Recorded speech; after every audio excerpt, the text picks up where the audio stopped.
കാവാണേ നല്ല കാവാണേ ചേലേഴും കരിനീലി പെണ്ണിന്റെ കാവാണേ കാവാണേ നല്ല കാവാണേ ചേലേഴും കരിനീലി പെണ്ണിന്റെ കാവാണേ. ഈ കരിനീലി എന്ന് പറയുന്ന ഒരു വാക്ക് നമുക്ക് ഏത് ദേവതേനും വേണമെങ്കിൽ വെച്ച് സങ്കല്പിച്ച് പാടാം. അതായത് ദേവതാ സങ്കല്പം അതിൽ വെച്ച് നമുക്ക് പാടാം. ഇപ്പോൾ കൊടുങ്ങല്ലൂർ അമ്പലത്തിലാണെങ്കിൽ ഉപസിച്ച് വരുന്നൊരു ദേവതാ സങ്കല്പമാണ് ഈ കരിനീലി എന്ന് പറയുന്നത്. അപ്പോൾ ആ ഒരു തലം പിടിച്ചാലോ എന്ന് ആലോചിച്ചാണ് ഞാൻ പിന്നീട് വരികൾ അതിലേക്ക് മാറ്റിയത്. ഈ മലവാഴിയാട്ടം എന്ന് പറഞ്ഞൊരു മലബാർ സമ്പ്രദായം അതിൽ മലവാഴിയാട്ടം നടക്കുന്നുണ്ട്. അപ്പോൾ അതിൽ നീലിയാട്ടം അത് അവരുടെ വായ കൂടെ പാടി നടക്കുമ്പോൾ അപ്പോൾ അവിടെയാണ് വിജയം അറിയുന്നത്. അപ്പോൾ അതിൻ്റെ ഒരു മ്യൂസിക്കാണ് തന്നെയാണ് അതിൻ്റെ ഏറ്റവും വലിയ. എഴുതുന്ന സമയത്ത് തോന്നിയിരുന്നു ഇത് വീണ്ടും വീണ്ടും ആളുകൾ കേൾക്കും? ഒരിക്കലും പ്രതീക്ഷിച്ചിരുന്ന സംഭവമല്ല. ചൊവ്വാഴ്ച ഞങ്ങൾ പോകാനായിട്ട് റെഡിയായി കഴിഞ്ഞപ്പോൾ തിങ്കളാഴ്ച തലേദിവസം വെച്ച് പറയുന്നത് അവിടെ ഒരാൾ മരിച്ചു. പിന്നെ അവിടെ ചെയ്യാൻ പറ്റില്ല. ഷൂട്ട് ചെയ്യുന്ന വീട്ടിൽ ഈ നായകന്റെ വീട് കാണിക്കുന്നുണ്ടല്ലോ. അപ്പോൾ നമ്മൾ കാന്താര സിനിമയൊക്കെ വരുന്ന സമയത്ത് ഇത്തരത്തില് ഒരു ദൈവയുടെ പ്രസൻസ് അല്ലെങ്കിൽ ഒരു ആത്മീയാനുഭവങ്ങൾ ഉണ്ടാവും. അപ്പോൾ എന്തെങ്കിലും അപകടങ്ങൾ ഉണ്ടാകാനുള്ള സാധ്യതയുണ്ട് എന്നൊക്കെ പറഞ്ഞിട്ടുണ്ട്. അത് ഈ ടീമിൽ വർക്ക് ചെയ്യുന്ന ഒരുവിധം എല്ലാവർക്കും ചിലപ്പോൾ അനുഭവപ്പെട്ടിട്ടുണ്ടായിരിക്കാം. എങ്ങനെ ഉറക്കത്തെ ദൈവം എന്ന് വിളിക്കുന്നത്? എല്ലാവർക്കും ബാക്ക് മീഡിയയിലേക്ക് സ്വാഗതം. ഇന്ന് നമ്മളോടൊപ്പം ഉള്ളത് യൂട്യൂബിലും ഇൻസ്റ്റാഗ്രാമിലും തരംഗമായി മാറിയിരിക്കുന്ന കരിനീലി എന്ന ഒരു ആൽബം സോങ്, അതിൻ്റെ അണിയറ പ്രവർത്തകരാണ് ഇന്ന് നമ്മളോടൊപ്പം ഉള്ളത്. നമസ്തേ. നമസ്കാരം. എനിക്ക് തോന്നുന്നു ആ പാട്ട് പാടിക്കഴിഞ്ഞാൽ ആളുകൾക്ക് കുറച്ചുകൂടെ പെട്ടെന്ന് മനസ്സിലാവും. നമുക്ക് പാട്ട് പാടിയെന്ന് തുടങ്ങിയാൽ കാവാണേ നല്ല കാവാണേ ചേലേഴും കരിനീലി പെണ്ണിന്റെ കാവാണേ കാവാണേ നല്ല കാവാണേ ചേലേഴും കരിനീലി പെണ്ണിന്റെ കാവാണേ. അന്തിനില രാവിറങ്ങും മുല്ലത്തറയിൽ ചേലാണ് പൊന്നരിവാൾ കൊയ്തൊരിയും വിത്തൂറം കൊണ്ട പെണ്ണാണ്. പൊന്നും മലവാരത്ത് പൊന്നമ്മ നേർവഴി തന്നൊരു പെണ്ണാണ്. പൊന്നും മലവാരത്ത് പൊന്നമ്മ നേർവഴി തന്നൊരു പെണ്ണാണ്. കാവാണേ നല്ല കാവാണേ ചേലേഴും കരിനീലി പെണ്ണിന്റെ കാവാണേ. നീലമിഴി കണ്ണഴക് കണ്ണെഴുതുന്നൊരു ചാന്തഴക് മെയ്യഴക് നിന്നഴക് താമരക്കൊത്തൊരു ചേലഴക് കുന്നോലക്കുരുത്തോല പന്തലി ആടുന്നൊരമ്മയ്ക്ക് ചേലാണ്. കുന്നോലക്കുരുത്തോല പന്തലി ആടുന്നൊരമ്മയ്ക്ക് ചേലാണ്. കാവാണേ നല്ല കാവാണേ ചേലേഴും കരിനീലി പെണ്ണിന്റെ കാവാണേ. ആടാട് കളിയാടാട് കരിനീലി കറുത്തവളാടാട് നീയാട് മുടിയാടാട് നീലരാവിലെ അമ്പിളിച്ചേലാട്. ആടാട് കളിയാടാട് കരിനീലി കറുത്തവളാടാട് നീയാട് മുടിയാടാട് നീലരാവിലെ അമ്പിളിച്ചേലാട്. ശബ്ദം ഒരു രക്ഷയില്ല. കേട്ട് കഴിഞ്ഞാൽ നമ്മുടെ ഹൃദയത്തിൽ ആ ഒരു ഇമ്പം വരുന്നൊരു ശബ്ദമാണ്. എന്താണെങ്കിലും ഒരുപാട് സന്തോഷം. എല്ലാവരെയും പരിചയപ്പെടുത്തി നമുക്ക് തുടങ്ങാം. വിനീഷ് കല്ലറ്റിങ്ങര കരിനീലയുടെ മ്യൂസിക് ഡയറക്ടറാണ്. വിവേക് നെല്ലായി ആണ് പാടിയിരിക്കുന്നത്. പേര് സേതുചന്ദ്രൻ. ഈ പാട്ടിൻ്റെ വരികൾ എഴുതിയിരിക്കുന്നു, ലിറിക്സ് ചെയ്തിരുന്നു, പിന്നെ ഡയറക്ഷൻ ചെയ്തിട്ടുണ്ട്. അത് ചെയ്തത് ഞാനാണ്.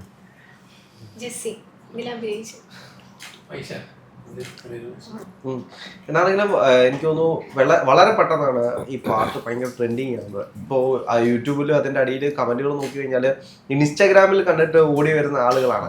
പ്രേക്ഷകർ ഇത് ഏറ്റെടുത്തപ്പോൾ എന്താണ് തോന്നിയത്? മനസ്സിനൊരുപാട് സന്തോഷം തോന്നിയൊരു സമയമായിരുന്നു അത്. കാരണം വെച്ച് കഴിഞ്ഞാൽ ഈ ഒരു പാട്ട് ഒരു 2 വർഷത്തിന് മേലായിട്ട് ആയി കാണണം.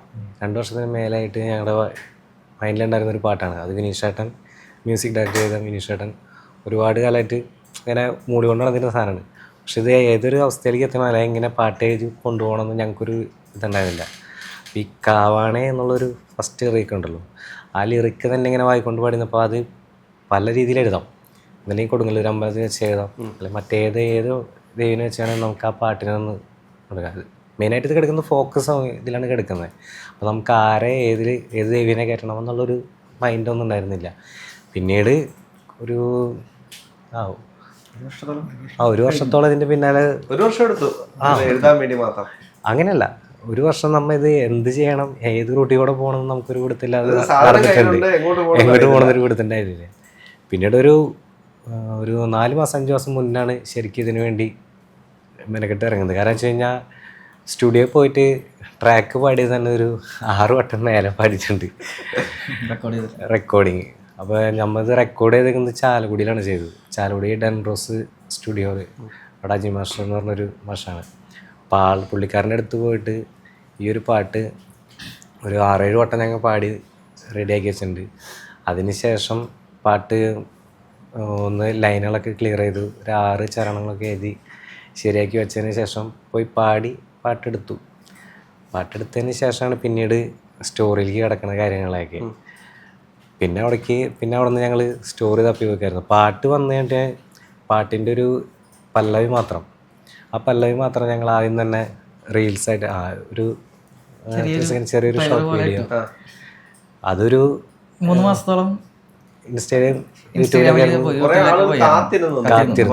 ഒരുപാട് ആളുകളുണ്ട് കാത്തിരിപ്പിനൊടുവിൽ വന്നു എന്ന് പറഞ്ഞത്. ഇതിന്റെ എനിക്ക് തോന്നുന്നു ഏറ്റവും വലിയൊരു കാര്യം എന്ന് വെച്ച് കഴിഞ്ഞാല് ഒരു പ്രകൃതിയുടെ താളവും ഒരു ആത്മീയതയുടെ വശ്യതയും മൊത്തത്തില് ഒത്തിറങ്ങിയൊരു ആൽബമാണ് യഥാർത്ഥത്തില് ഞാൻ നോക്കിയിട്ട്.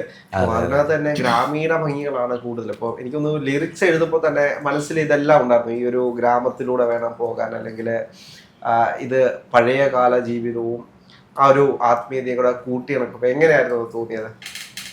സത്യം പറഞ്ഞു കഴിഞ്ഞാൽ ഈ ഒരു പാട്ട് എനിക്ക് എഴുതാൻ തരുമ്പോൾ എൻ്റെ മനസ്സിൽ പല്ലവിയിൽ എഴുതുമ്പോൾ തന്നെ കരിനീലി എന്ന് പറഞ്ഞൊരു പോർഷൻ വരുന്നുണ്ട്. ഈ കരിനീലി എന്ന് പറയുമ്പോൾ ഒരു വാക്ക് നമുക്ക് ഏത് ദേവതേനും വേണമെങ്കിൽ വെച്ച് സങ്കല്പിച്ച് പാടാം. അതായത് ദേവതാ സങ്കല്പം അതിൽ വെച്ച് നമുക്ക് പാടാം. ഇപ്പോൾ കൊടുങ്ങല്ലൂർ അമ്പലത്തിലാണെങ്കിൽ കൊടുങ്ങല്ലൂർ അമ്പലം വെച്ച് പാടാം, മറ്റുള്ള ഏതെങ്കിലും പാടാം. പക്ഷെ കരിനീലി എന്ന് പറയുന്നൊരു കഥാപാത്രം ശരിക്കും ആത്മീയതയിലായിട്ട് അങ്ങനെ ഫോക്കിലായിട്ട് ഉണ്ട്. അപ്പം അത് വരുന്നത് പാലക്കാട് ജില്ലയിൽ പശ്ചിമഘട്ടം ആ മലനിരകളിൽ അവിടെ ഉപാസിച്ച് വരുന്നൊരു ദേവത സങ്കല്പമാണ് ഈ കരിനീലി എന്ന് പറയുന്നത്. അപ്പോൾ ആ ഒരു തലം തന്നെ പിടിച്ചാലോ എന്ന് ആലോചിച്ചാണ് ഞാൻ പിന്നീട് വരികൾ അതിലേക്ക് മാറ്റിയത്. കാരണം എന്ന് വെച്ചാൽ നമ്മുടെ ഈ കുന്നുകുളം അവിടെ നിന്ന് അങ്ങോട്ടുള്ള ഒരു പാലക്കാട് വരെയുള്ള ഒരു ഏരിയ, ആ ഒരു ഭാഗങ്ങളുണ്ടല്ലോ, ആ ഭാഗങ്ങളിൽ കൂടുതലും ഈ മലവാഴിയാട്ടം എന്ന് പറഞ്ഞൊരു മലബാർ സമ്പ്രദായം അതിൽ മലവാഴിയാട്ടം നടക്കുന്നുണ്ട്. അപ്പോൾ അതിൽ നീലിയാട്ടം, മലവാഴിയാട്ടം അങ്ങനെ 2 തരങ്ങളായിട്ട് കുറേ പലരും പല രീതിയിലാണ് അത് അവിടെ ആചാരങ്ങളനുസരിച്ച് അനുഷ്ഠിച്ച് വരുന്നത്. അപ്പോൾ അതിൽ ഒരു കഥാപാത്രമാണ് ഈ കരിനീലി. അപ്പോൾ ആ ദേവതനെ വെച്ച് തന്നെ അങ്ങ് മുന്നോട്ട് എഴുതി പോവാം എന്നുള്ള രീതിയിലാണ് അങ്ങനെ ചെയ്തത്. ഇപ്പം അതിൽ പറയുകയാണെങ്കിൽ തന്നെ ആദ്യത്തെ ഒരു അനുപല്ലവിയുണ്ട്, അന്തിനില രാവിറങ്ങും എന്ന് പറഞ്ഞിട്ട്. അത് ശരിക്കും പറഞ്ഞു കഴിഞ്ഞാൽ മലവാഴിയാട്ടം നടക്കുന്ന ഒരു സംഭവമാണ് ഞാൻ അതിൽ പകർത്തി വെച്ചിരിക്കുന്നത്. അതായത് ഒരു മുല്ലത്തറ, അത് പണ്ടത്തുള്ള ഒരു വീടുകളിലൊക്കെ അവരെ ഒരു ദേവത സങ്കല്പം എന്ന് പറയുന്നത്, പണ്ടെന്ന് പറയുന്നത് ഈ അമ്പലം കാര്യങ്ങളൊന്നും ക്ലിയർ ആയിട്ടുണ്ടായിരുന്നില്ലല്ലോ. അപ്പോൾ അവരെല്ലാവരും കാവ് എന്നുള്ളൊരു സങ്കല്പത്തിലാണ് ദേവതകളെ ഉപാസിച്ച് പോന്നിരുന്നത്. അപ്പോൾ ഇവരോരോരുത്തരും ഈ കല്ലടിക്കോട് പോയിട്ട് ദേവിനെ കാണേണ്ട ഒരു ഇതിനും അവിടെ നിന്ന് അവരുടെ കാർന്നവന്മാർ, അങ്ങനെയല്ല പറയുക, കാർന്നവന്മാർ അവിടെ പോയിട്ട് ഉപാസിച്ച് കൊണ്ടുവന്ന ദേവതേനെ അവരുടെ സ്വന്തം വീട്ടുമ്പുറത്ത് 4-ാം മേടം എന്ന് പറയാം, 4-ാം മേടത്ത് ഒരു മുല്ലത്തറ സ്ഥാപിച്ച് അവിടെ ഇരുത്തിയിട്ട് അവർ ദേവിക്ക് ഇഷ്ടമുള്ളത് കൊടുത്ത് അവിടെ അവരെ വീട്ടുകാരെ പോറ്റിക്കൊള്ളാം എന്നുള്ള രീതിയിൽ കൊണ്ടുപോരുന്നതാണ്. അപ്പോൾ അതിൽ അവർ എല്ലാ വർഷവും ഒരു മലവാഴിയാട്ടം ദേവിക്കൊരു ഉത്സവം പോലെ അങ്ങനെ കൊണ്ടാടുന്നൊരു ചടങ്ങായിട്ടാണ് എനിക്കറിയാൻ കഴിഞ്ഞത്. അപ്പോൾ അതിൽ നിന്നാണ് ഈ വൈകിട്ടാണ് നമുക്ക് ആ ആട്ടം തുടങ്ങുക. അപ്പോൾ ആ ആട്ടം തുടങ്ങുമ്പോൾ അതിൽ ഈ ദേവിയുടെ സങ്കല്പ വേഷം വിധാനങ്ങളൊക്കെ ഇട്ടിട്ട് ദേവി വരുന്നൊരു വരവുണ്ട്. ആ വരവ് അതിഗംഭീരമാണ് കാണാനായിട്ടുള്ളത്. അപ്പോൾ അത് ഈ മുല്ലത്തറയിൽ രാവിറങ്ങുന്ന നേരത്താണ്. അതാണ് ആ വരി അങ്ങനെ എഴുതി സ്റ്റാർട്ടിങ് അവിടെ വെക്കാനുള്ള കാര്യം അത് തന്നെ. അന്തിനില രാവിറങ്ങും മുല്ലത്തറയിലെ ചേലാണ്, അവിടെയാണ് പിന്നെ പാട്ടിൻ്റെ വരികൾ തുടങ്ങുന്നത്. പക്ഷെ അതിലൊരു ലൈഫുണ്ട് യഥാർത്ഥത്തിൽ. നമ്മൾ ആ പാട്ട് എത്ര കേട്ട് കഴിഞ്ഞാലും മതിവരാത്ത രീതിയിലുള്ളൊരു കാര്യമുണ്ട്. ഇപ്പം നിങ്ങളാണെങ്കിൽ പോലും അതിൽ അഭിനയിച്ച് ആ വീഡിയോ വൈറലായി കഴിഞ്ഞപ്പോൾ എന്താ തോന്നിയത്? ഭയങ്കര സന്തോഷം തോന്നി. കാരണം നമ്മൾ അതിന്റെ ഒരു ഭാഗമായല്ലോ, ഒരു വലിയൊരു ട്രഡീഷന്റെ ഭാഗമാവാൻ പറ്റി. അപ്പൊ അതിന്റെ ഭയങ്കര സന്തോഷം തോന്നി. പിന്നെ ഈ പാട്ട് തുടങ്ങും ഇവര് പറഞ്ഞ പോലെ തന്നെ തുടങ്ങിയ സമയം തൊട്ടേ ഈ പാട്ടിന് അവസാനിക്കുന്ന ഇപ്പോഴും ഇതിനൊരു ആത്മാവുണ്ടെന്ന് ഞങ്ങൾ എല്ലാവരും വിശ്വസിക്കുന്നു. അതുകൊണ്ടാണ് ഈ പാട്ട് ഇത്രയും ഒരു ഹൃദ്യമായി തീരുന്നത്. വീണ്ടും വീണ്ടും ഞങ്ങളെല്ലാം മിക്കവരും തന്നെ ഇപ്പോഴും ഈ പാട്ടിന്റെ ലൂപ്പിലാണ്. അതായത് നമ്മൾ പ്ലേ ചെയ്താലും പിന്നെ ഞാൻ തന്നെ ഡെയിലി കുറെ പ്രാവശ്യം പ്ലേ ചെയ്തോണ്ടിരിക്കും. പക്ഷെ അതിന് പുറത്തേക്ക് വരിക എന്ന് പറഞ്ഞത് ഒരു ബുദ്ധിമുട്ടായിട്ടൊക്കെ തോന്നിയിട്ടുണ്ട്. ചേട്ടൻ തോന്നി? ഒരുപാട് സന്തോഷമുണ്ട്. ഇതിൽ നമ്മളിട്ട എഫേർട്ടിനുള്ളൊരു റിസൾട്ട് കിട്ടി. ഏകദേശം പറഞ്ഞു 2 വർഷമൊക്കെ ആയിട്ട് പിന്നെ കൂടെ ഒരുപാട് റിസൾട്ട് കിട്ടി. ഭയങ്കര സന്തോഷം. ചേട്ടൻ ഇൻട്രോവേർട്ടാന്ന് തോന്നുന്നില്ലേ? നല്ല ആക്റ്റീവാണ്. പിന്നെ അതേപോലെ തന്നെ മ്യൂസിക് മിക്സിലേക്ക് വരുമ്പോഴാണ് ആ ഒരു ജീവന്റെ താളം കിട്ടണമെങ്കിൽ ആ ഒരു മ്യൂസിക്കിന്റെ മിക്സ് വരുമ്പോഴാണ്. അപ്പോൾ ഒരുപാട് 6 തവണയൊക്കെ റെക്കോർഡ് ചെയ്തു എന്ന് പറഞ്ഞു. അപ്പോൾ എന്തായിരുന്നു ആ സമയത്ത് എനിക്ക് ഇന്ന സാധനം വേണം എന്നൊരു തോന്നലുണ്ടായിരുന്നു? അപ്പോൾ നമ്മൾ ഷൂട്ട് ആദ്യം നമ്മൾ പാട്ട് പാടിക്കഴിഞ്ഞായിരുന്നു, എല്ലാം കഴിഞ്ഞ് മിക്സിങ് കഴിഞ്ഞതാണ്. ആ സമയത്ത് നമ്മൾ ഷൂട്ട് തുടങ്ങിയപ്പോൾ നമുക്ക് അതിൻ്റെ പാട്ട് ബാക്കിയായി, വിഷ്വല് കൂടി. അപ്പോൾ നമുക്ക് കഥ മുഴുവനാക്കാൻ പറ്റുന്നില്ല. അപ്പോൾ അതിന് വേണ്ടിയിട്ട് നമ്മൾ വീണ്ടും പോയിട്ട് കുറച്ച് ഡയലോഗ് ഉണ്ട്. ആ ഡയലോഗ് നമ്മൾ അതിന് ഗ്യാപ്പിൽ പോയിട്ട് ഒരു വട്ടം വീണ്ടും പോയി ചെയ്തു പോകുന്നു. ആ ഡയലോഗ് വരണമെന്നുണ്ടെങ്കിൽ ഞങ്ങളുടെ വിഷ്വല് മൊത്തം കംപ്ലീറ്റ് ആവണം. അപ്പോൾ പാട്ട് പോരാ. അപ്പോൾ വീണ്ടും വരികൾ എഴുതി ചേർത്ത് നമ്മളത് വീണ്ടും റെക്കോർഡ് ചെയ്തു, വീണ്ടും മിക്സ് ചെയ്തിട്ടാണ് വീണ്ടും ഇതിലേക്ക് നമ്മൾ ആഡ് ചെയ്തത്. ഒരുപാട് വിഷ്വൽസ് ഇപ്പോഴും ഇതിൽ നമ്മൾ ആഡ് ചെയ്തിട്ടില്ല. ഇനിയുണ്ട് ഒരുപാട് വിഷ്വല്. അത്രയധികം വിഷ്വൽ നമ്മൾ എടുത്ത് വെച്ചത്. അപ്പോൾ ആദ്യം കഥയാണോ യഥാർത്ഥത്തിൽ ഉണ്ടായത് അതോ പാട്ടുണ്ടായത്? അതായത് പാട്ടാണ് ശരിക്കും ആദ്യം ഉണ്ടായത്. പാട്ട് ഈ പറഞ്ഞ വരി വിനീഷ് ചേട്ടൻ ഒരു 1.5 വർഷത്തിന് മുന്നിൽ ഇത് മൈൻഡിൽ കിടന്നൊരു വരികളാണ് ഇതൊക്കെ. അപ്പോൾ ആ സംഗീതത്തിനാണ് ഏറ്റവും കൂടുതൽ പ്രാധാന്യം ഈ ഇതിൽ. കാരണം വെച്ച് കഴിഞ്ഞാൽ ആ സംഗീതം അത് ആര് കേട്ടാലും അത് പെട്ടെന്ന് ഉള്ളിൽ കേട്ട് അത് അവരുടെ വായ കൂടെ പാടി നടക്കുമ്പോൾ അപ്പോൾ അവിടെയാണ് വിജയം വരുന്നത്. അപ്പോൾ അതിൻ്റെ ഒരു മ്യൂസിക്കാണ് തന്നെയാണ് അതിന് ഏറ്റവും വലിയ. എഴുതുന്ന സമയത്ത് തോന്നിയിരുന്നു ഇത് വീണ്ടും വീണ്ടും ആളുകൾ കേൾക്കും? ഒരിക്കലും പ്രതീക്ഷിച്ചിരുന്ന സംഭവമല്ല. അതൊക്കെ ദൈവത്തിൻ്റെ ഒരു സഹായം. എഴുതി കഴിഞ്ഞതിന് ശേഷം ആ ഒരു മ്യൂസിക് കൂടെ മിക്സ് ആയതിനു ശേഷമായിരിക്കും ചിലപ്പോൾ ആ ഒരു രീതിയിലേക്ക് നിങ്ങൾ തന്നെ പിന്നെ അത് കഴിഞ്ഞിട്ട് ഇപ്പോൾ ഇറക്കുന്നതിന് മുമ്പോട്ട് ആദ്യം നിങ്ങളാണല്ലോ കേൾക്കുന്നത്. അപ്പോൾ എന്താണ് തോന്നിയത് ഇത് ഹിറ്റ് ആവും? ഇത് പ്രതീക്ഷ ഉണ്ടായിരുന്നു ഞങ്ങൾക്ക്. റെക്കോർഡിങ് കഴിഞ്ഞപ്പോൾ പെട്ടെന്ന് നന്നാവും തോന്നിയിരുന്നു. റെക്കോർഡിങ് ചെയ്ത സ്റ്റുഡിയോയിലെ അജി മാഷ് പുള്ളിക്കാരൻ പാട്ട് കേട്ടപ്പോൾ തന്നെ പറഞ്ഞു എന്തായാലും അത്യാവശ്യം കയറി കത്തുണ്ടെന്ന് ആള് തന്നെ പറഞ്ഞിരുന്നു. പിന്നെ അതുപോലെ തന്നെ ഇപ്പം ഏതൊരു പാട്ട് ചെയ്യുമ്പോഴാലും ഒരു ദൈവത്തിൻ്റെ ഒരു കയ്പെന്ന് പറയുന്ന പോലെ ഞങ്ങളുടെ ഒരു ആശാൻ്റെ ഒരു ചെറിയൊരു പോർഷനും കൂടി ഇതിൽ ആഡ് ചെയ്തിട്ടുണ്ട്. അപ്പം അത് വിനോദ് എന്നല്ല നല്ല പേര്. ഈ ആടാട് എന്നുള്ളൊരു ആ പോർഷൻ അദ്ദേഹം പാടി വെച്ചാണ്. ഈ പാട്ട് നല്ലൊരു ഹൈപ്പിൽ നിൽക്കുമ്പോൾ അതിലൊരു ഇച്ചിരി കൂടി ഒന്ന് കൊഴുപ്പ് കൂട്ടാന്ന് പറയുന്നത് അതാണ് വിനോദ് എന്നല്ല എന്ന് പറഞ്ഞൊരു അല്ല അത് ഭയങ്കര രസമാണ്. ആ ഒരു ഭാഗം വരുമ്പോഴത്തേക്കും നമ്മൾ അതിലേക്ക് അടുപ്പിക്കും. വീണ്ടും വീണ്ടും ആ ലൂപ്പിലാക്കുന്നത് ആ ഒരു താളമാണ് തോന്നുന്നു പലപ്പോഴും. അതെ അതെ. കാരണം വെച്ച് കഴിഞ്ഞാൽ ഇതൊരു ആ ലൈഫ് കാണിക്കുന്നില്ലേ. ഇത് കഥ എന്ന് പറയുന്നത് പഴമയിലുള്ളൊരു പെൺകുട്ടിയുടെ ജീവിതകഥയാണ് കാണിക്കുന്നത്. ആ ജീവിതകഥയിൽ പണ്ടുള്ള ആൾക്കാർ എങ്ങനെ പോയാലും ദേവതാ സങ്കല്പങ്ങളാണ്, ദേവിനെ ഉപാസിക്കും. അപ്പോൾ ആ പെൺകുട്ടി ദേവതീനെ ഉപാസിക്കുന്ന ഒരു സംഭവം അത് അവസാനം വന്ന് ചേരുമ്പോൾ ആ ദേവി തന്നെ പുള്ളിക്കാരിനെ രക്ഷപ്പെടുത്തുന്ന ഒരു സംഭവമാണ്. അപ്പോൾ ഇതിൽ ഒരുപാട് ഞാൻ ഇപ്പോൾ കമൻറ്റ് വായിച്ചാൽ ഒരുപാട് പേര് പറയുന്നുണ്ട് ആ പയ്യൻ മരിക്കുമ്പോൾ എന്തുകൊണ്ട് വന്നില്ല എന്നൊക്കെ പറഞ്ഞിട്ട് ചോദിക്കുന്ന ഒരുപാട് പേരുണ്ട്. അപ്പോൾ ഞാൻ പറഞ്ഞത് അല്ല ഇപ്പോൾ വിശ്വസിക്കുന്നവർക്കാണ് ദൈവം കൂടെ നിൽക്കാന്ന് ചിലർ പറയും ഇല്ലേ. അത് കഴിഞ്ഞിട്ടാണെങ്കിൽ ഒരു പോർഷനിൽ അവസാനം ആത്മഹത്യ ചെയ്യാൻ പോകുമ്പോൾ ദേവി പ്രത്യക്ഷപ്പെട്ടു. അതാണ് ഞാൻ പറഞ്ഞു തരുന്നത്. അതായത് വിശ്വസിക്കുന്നവർക്ക് ദൈവം കൂടെയാണെന്ന് എപ്പോഴും അവർ ഇതായിരിക്കും. ദൈവമില്ല എന്ന് പറയുന്നവർക്ക് അവരങ്ങനെ പറഞ്ഞു തരും. പക്ഷേ എന്തോ ഒരു പോസിറ്റീവ് ഇതിൻ്റെ ഉള്ളിൽ കിടപ്പുണ്ട്. അല്ലാതെ ഇതിങ്ങനെ ഞങ്ങളുടെ ഇടയിൽ നിങ്ങൾ കളിക്കില്ല. ഞങ്ങൾക്കിത് ഒരുപാട് എഫേർട്ട് നൽകിയ ഒരു ആൽബമാണിത്. ഞങ്ങൾ ഇതിനു മുന്നേ 2-3 ആൽബങ്ങളൊക്കെ ചെയ്തിട്ടുണ്ട്. പക്ഷേ ഒരു ആൽബത്തിന് വേണ്ടിയിട്ട് ഞങ്ങൾ ഒരു 1.5 വർഷമോ വേണ്ടി ഞങ്ങൾ ചിലവഴിച്ചിട്ടില്ല. കൂടി വന്നു കഴിഞ്ഞാൽ ഒരാഴ്ച കൊണ്ട് പാട്ട് സെറ്റ് ചെയ്ത് അത് റെക്കോർഡ് ചെയ്തിട്ട് പിന്നെ വേണമെങ്കിൽ ഒരാഴ്ച കൂടി നീട്ടി നിന്ന് വിഷ്വലൊക്കെ എടുത്ത് കാര്യങ്ങളൊക്കെ എടുത്ത് കൂടി വന്നാൽ 1 മാസത്തിനുള്ളിൽ എങ്ങനെ പോയാലും അതൊക്കെ ഇറക്കാറുണ്ട്. പക്ഷെ ഇതെന്ന് പറഞ്ഞൊരു ആൽബം പാട്ട് മാത്രം ചെയ്യാനായിട്ട് 1 വർഷം, ഒരു 4 മാസം മുൻപ് ഇതിൻ്റെ ഒരു ഓഡിയോ ലോഞ്ച് ചെയ്തു. ആ ഓഡിയോ ലോഞ്ച് ചെയ്തിട്ട് 4 മാസം കഴിഞ്ഞതിന് ശേഷമാണ് വിഷ്വലി ഇറക്കാൻ പറ്റുള്ളൂ. കാരണം വെച്ചാൽ അതിൻ്റെ ഇടയിൽ ഒരുപാട് ബുദ്ധിമുട്ടുകൾ വന്നു. ഞങ്ങൾ ആദ്യം തന്നെ വിഷ്വൽ എടുക്കാൻ വേണ്ടിയിട്ട് ഒരു ഡേറ്റ് ഫിക്സ് ചെയ്തു. ആ ഡേറ്റ് ഫിക്സ് ചെയ്തിട്ട് ഞങ്ങൾ അവിടെ പാലക്കാടാണ് ഇത് ഷൂട്ട് ചെയ്തേക്കുന്നത്. പാലക്കാട് കൊല്ലങ്ങളുടെ ഏരിയയിലാണ് ഷൂട്ട് ചെയ്തേക്കുന്നത്. അപ്പോൾ അവിടുത്തെ ഒരു ഡേറ്റ് ഞങ്ങൾക്ക് സ്റ്റുഡിയോ ക്യാമറമാർ പറഞ്ഞത് 2 ദിവസമാണ് പറഞ്ഞത്. ഈ 2 ദിവസത്തിനുള്ളിൽ നമ്മുടെ ഈ ഷെഡ്യൂളിൽ സ്റ്റോറി തീർക്കാൻ വേണം, നമ്മുടെ എല്ലാ കാര്യങ്ങളും ഇതോട് തീർക്കണം. 2 ദിവസം കൊണ്ട് തീർക്കണം. അവർക്ക് വേറെ വർക്കുകളുണ്ട്.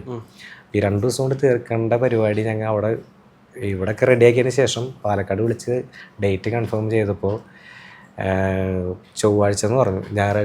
ശനിയാഴ്ച വിളിച്ച് പറഞ്ഞു ചൊവ്വാഴ്ച വരുമെന്ന് പറഞ്ഞു. ചൊവ്വാഴ്ച ഞങ്ങൾ പോകാനായിട്ട് റെഡിയാക്കി പറഞ്ഞപ്പോൾ തിങ്കളാഴ്ച തലേദിവസം വിളിച്ച് പറയുന്നു അവിടെ ഒരാൾ മരിച്ചു. പിന്നെ അവിടെ ചെയ്യാൻ പറ്റില്ല. ഷൂട്ട് ചെയ്യുന്ന വീട്ടിൽ ഈ നായകൻ്റെ വീട് കാണിക്കുന്നുണ്ടല്ലോ. അതായത് നിങ്ങൾ വരുന്നതിന് കൂടെ ചോദിക്കണമെന്ന് കരുതുക. ഇപ്പോൾ ഇത്തരത്തിൽ ഈ ആത്മീയപരമായിട്ടുള്ള കാര്യങ്ങൾ എടുക്കുമ്പോൾ എന്തെങ്കിലുമൊക്കെ തടസ്സങ്ങൾ ഉണ്ടാവും. അല്ലെങ്കിൽ ഇപ്പോൾ നമ്മൾ കാന്താര സിനിമയൊക്കെ വരുന്ന സമയത്ത് ഇത്തരത്തിൽ ഇപ്പോൾ നാടൻ പാട്ടാണെങ്കിൽ പോലും ഈ വായ്ത്താരികൾ കൂടുതലും ഇത്തരത്തിലാണ് പറയുന്നത്. അപ്പോൾ ഇങ്ങനെയുള്ള കാര്യങ്ങൾ ഷൂട്ട് ചെയ്യുമ്പോൾ അവിടെ ഒരു ദൈവയുടെ പ്രസൻസ് അല്ലെങ്കിൽ ഒരു ആത്മീയ അനുഭവങ്ങൾ ഉണ്ടാവും. അപ്പോൾ എന്തെങ്കിലും അപകടങ്ങൾ ഉണ്ടാകാനുള്ള സാധ്യതയുണ്ട് എന്നൊക്കെ പറഞ്ഞിട്ടുണ്ട്. ഞാൻ ചോദിക്കണത് കരുതുക. അതിൽ തന്നെ സംഭവം എന്ന് വെച്ച് കഴിഞ്ഞാൽ നമ്മെ ഏത് ദൈവത്തിനോട് വിശ്വസിക്കുന്നത് ആ ഒരു ദൈവം നമ്മുടെ കൂടെ ഉണ്ടാവുന്നൊരു വിശ്വാസം നമുക്കുണ്ട്. പക്ഷെ അത് നമ്മൾ ചെയ്യുമ്പോൾ ഒരുപാട് തടസ്സങ്ങൾ ചിലപ്പോൾ നമുക്ക് കാണിക്കാം. നിങ്ങൾ ഇത് വർക്ക് ചെയ്യുന്ന സമയത്ത് എപ്പോഴും അത്തരത്തിലൊരു അനുഭവം ഉണ്ടായതായിട്ട് തോന്നിയിരുന്നു? അത് ഈ ടീമിൽ വർക്ക് ചെയ്യുന്ന ഒരുവിധം എല്ലാവർക്കും ചിലപ്പോൾ അനുഭവപ്പെട്ടിട്ടുണ്ടായിരിക്കാം. എങ്ങനെ? ഞാൻ പറഞ്ഞില്ലേ, ഞാനിപ്പോൾ പലർക്കും പലതരത്തിലാണ്. കഴിഞ്ഞതിന് ശേഷമുണ്ട് നമുക്ക് അങ്ങനെ ഉള്ളിൽ തോന്നുന്നുണ്ട്, നമ്മളെ ഉറക്കത്തിലേക്ക് ഒന്ന് വിളിക്കുന്നുണ്ടോ, ഉറക്കത്തെ ദൈവം എന്ന് വിളിക്കുന്നത്. അതങ്ങനെ ഓരോരുത്തർക്കും ഓരോന്ന് പോലെ ഞാൻ പറഞ്ഞില്ലേ. ചേട്ടന് എങ്ങനെയാണ് ആ ഒരു അനുഭവം? എനിക്ക് അനുഭവം എന്ന് പറഞ്ഞു കഴിഞ്ഞാൽ ഞാൻ പറഞ്ഞില്ലേ, എനിക്കെന്ന് പറഞ്ഞു കഴിഞ്ഞാൽ പാട്ട് എഴുതിയപ്പോട്ട് ഈ പാട്ട് എന്ന് തീർക്കും എന്നുള്ളൊരു മൈൻഡ് എനിക്കുണ്ടായിരുന്നു. അപ്പോൾ അത് ഒരുപാട് ഇത്രയും ലോങ് അത്ര സമയം പിടിച്ചത്. അതിന് ശേഷം പിന്നെ ഈ ഷൂട്ട് ചെയ്യാൻ വേണ്ടിയിട്ട് ഞങ്ങൾ പറഞ്ഞ ഡേറ്റ് ഇപ്പോൾ കൂടുതൽ എഫേർട്ട് എടുത്തേക്കെന്ന് പറയാനായിട്ട് വിവേകനാണ് ആൽബത്തിന് കൂടുതൽ എഫേർട്ട് എടുക്കുന്നത്. അതുപോലെ വൈശാഖൻ രണ്ടുപേരും ഒരുപാട് എഫേർട്ട് എടുത്തിട്ടുണ്ട് ഈ ആൽബത്തിന്. ഇവർ പോരാതെ ഇതിൻ്റെ പിന്നിൽ പ്രവർത്തിച്ച ഒരുപാട് അനിയന്മാരും അനിയത്തിമാരും ഉണ്ട്. അവരുടെയും കഷ്ടപ്പാട് തന്നെയാണ് ഈ ആൽബം എന്ന് പറയുന്നത്.